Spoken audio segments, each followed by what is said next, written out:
दिल्ली से शिमला लौटे विक्रमादित्य सिंह प्रदेश के ज्वलंत मुद्दों को हमेशा उठाया। प्रदेश के लोगों के हित कांग्रेस पार्टी और मेरे लिए सर्वश्रेष्ठ। मैं कांग्रेस पार्टी का कर्मठ कार्यकर्ता और प्रदेश पार्टी की विचारधारा को आगे ले जाना मेरा दायित्व।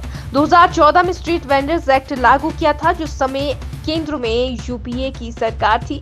इस कानून को सुप्रीम कोर्ट ने भी सख्ती से लागू करने को कहा। हिमाचल उच्च न्यायालय ने भी इस एक्ट को लागू करने की हामी भरी।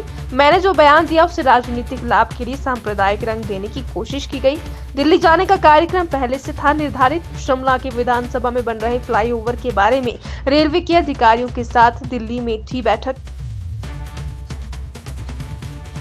श्रेष्ठ है, कांग्रेस पार्टी के लिए सर्वश्रेष्ठ है, कांग्रेस पार्टी की सरकार के लिए सर्वश्रेष्ठ है और व्यक्तिगत रूप से मेरे लिए भी सर्वश्रेष्ठ है।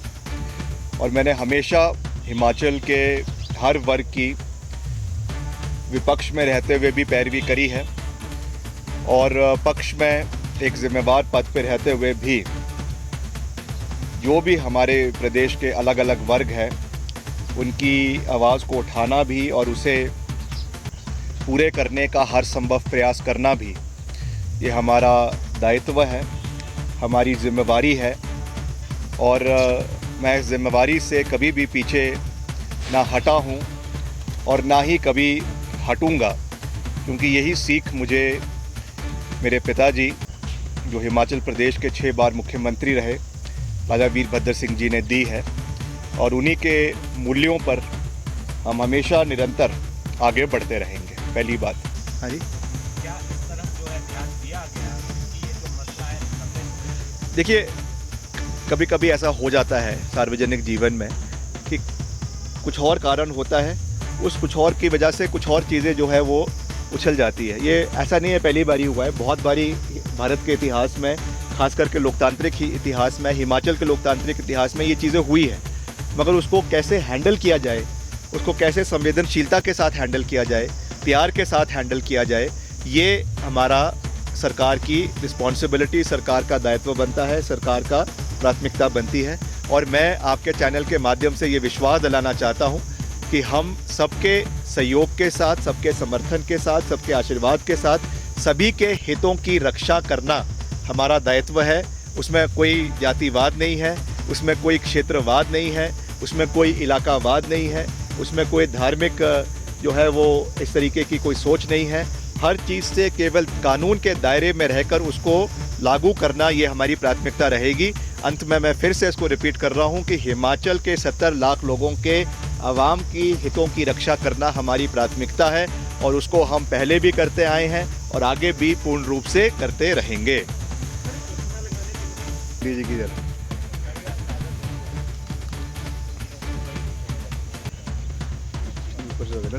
मैंने इस पे कहा है, मैंने ऐसा कहा है कि इसमें ऐसा नहीं है कि ये कानून लागू नहीं हुआ है। कई जगहों पे इसका कुछ पार्ट लागू हो गया है, कई जगहों पे स्ट्रीट वेंडिंग कमेटी और जोन्स बन चुके हैं। शिमला में भी उसका already ongoing process municipal corporation में है, मंडी में भी कई जगहों पे हो चुका है।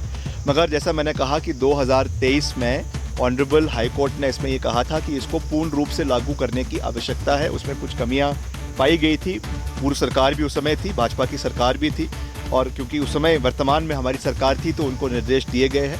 बाकी जैसा मैंने कहा, क्योंकि अभी ये मसला एक लार्जर कमेटी को रेफ़र किया गया है जो आदरणीय हर्षवर्धन जी के अध्यक्षता में है, तो उनके माध्यम से जब सारे इसमें already as urban development minister I am part of it, Anirudh Singh ji is part of it, Harshvardhan ji is part of it.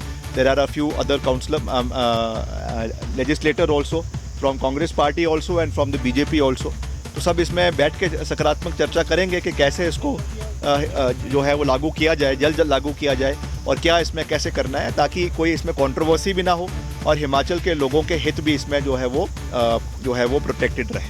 राज्य सरकार के पास मैं उस दिन तो ये जवाब तो मैं पहले दे चुका हूँ कि ऐसा कोई भी कानून नहीं है जिसमें हम ये कहें कि हम केवल हिमाचल के लोगों को ही जो है वो इसमें करेंगे, चाहे वो एम्प्लॉयमेंट है, चाहे वो ये है। मैंने पहले भी आपको कई इसमें एग्जांपल्स दिए कि कई जगहों पे सरकार ने इसको लागू करने की कोशिश करी, मगर it could not withhold the test of judicial scrutiny, क्योंकि ये अनकॉन्स्टिट्यूशनल है। हम किसी को ये नहीं बोल सकते हैं कि आप किसी देश या किसी और प्रांत का व्यक्ति हिमाचल में रोज़गार के लिए आ सकता है या नहीं आ सकता है, पर कैसे उसमें हम प्रेफरेंस दे सकते हैं हिमाचल के लोगों को, that will be discussed in due course कि कैसे उसमें करना है, क्योंकि उसमें विडोज़ के लिए है, उसमें आपके जो है वो इकोनॉमिकली वीकर सेक्शन के लोगों के लिए है और चीज़ों के लिए है। So all that will be discussed in great detail. और अगर इसमें कुछ कमी भी रही है, जैसा आपने कहा, कुछ अगर इसमें इम्प्लीमेंटेशन में कुछ स्लो प्रोसेस भी रहा है, तो वील ट्राई कि इसके ऊपर चर्चा हो और इसको जल्द जो है वो कानून के दायरे में रहकर इसको लागू किया जाए, ये मैं कहना चाहता हूँ। क्या उसमें सेंट्रल एक्ट में स्टेट अब जो भी होगा वो जो है बॉडी डिसाइड करेगी, और क्योंकि इसमें विधानसभा ने बॉडी गठन कर दी है और उसमें मेरे से भी वरिष्ठ मंत्री उसमें उपस्थित है, आदरणीय हर्षवर्धन जी है, इज ए सीजन पॉलिटिशियन, 6 बारी के विधायक है, तो let him decide what has to be done. Everything, all the records and facts will be brought to his knowledge and to the committee's knowledge, and let the committee decide that what has to be done in the larger interest of the state. मगर जो इसमें facts है और जो कानून की इसमें प्रतिक्रियाएं हैं वो मैंने आपके सामने जो है वो रख दी है। आज मसला बड़ा हो गया है। नहीं देखिए, ये काफ़ी लंबे समय से चला हुआ था मसला, और इस पे जो है एमसी ने, म्यूनसिपल कॉरपोरेशन ने पास किया है कि जो दौलत सिंह पार्क है वहाँ पे स्वर्गीय वीरभद्र सिंह जी की मूर्ति लगाई जाएगी। तो ये स्वागत योग्य है, केवल एक उनके पुत्र के रूप में नहीं मगर प्रदेश के लोगों की भी और कांग्रेस पार्टी के लोगों की भी एक ये चाहत थी कि उनकी मूर्ति जो है वो रिज मैदान पे लगनी चाहिए और वो जल्द से जल्द लगाई जाए, ताकि जो उनका एक कंट्रीब्यूशन हिमाचल प्रदेश में है और ख़ास करके आधुनिक हिमाचल प्रदेश के निर्माता के रूप में उनको जाना जाता है, तो निश्चित तौर से उनकी जो कार्यशैली है, उनका जो विकास का एक प्रदेश के लिए कंट्रीब्यूशन रहा है, दैट इज़ अनप्रेसिडेंटेड, और आने वाली जो हमारी पीढ़ियां हैं प्रदेश की उसको याद रखे उससे, और उसके साथ जो हमारे प्रथम